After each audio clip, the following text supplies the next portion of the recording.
Here we have a simple precipitation reaction. We have two soluble ionic compounds in solution that are mixed, and we want to predict whether or not a precipitate occurs.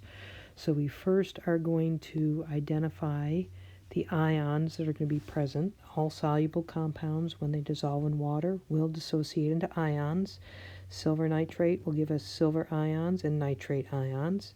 Sodium chromate is going to give us sodium ions and chromate ions. When we mix these two solutions together, all these ions will come in contact with each other, and we're going to test all possible combinations of cations to anions and determine which of those are soluble and are insoluble.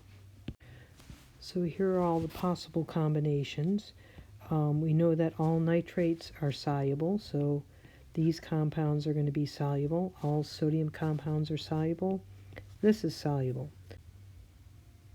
However, most chromates are going to be insoluble, the only exceptions being those with chromate combined with 1A metals and ammonium ion. So this is insoluble. Our insoluble compound marks the precipitate. The question doesn't ask us to, but we can easily write the net ionic equation for the precipitation as 2 silver plus ions combining with a chromate ion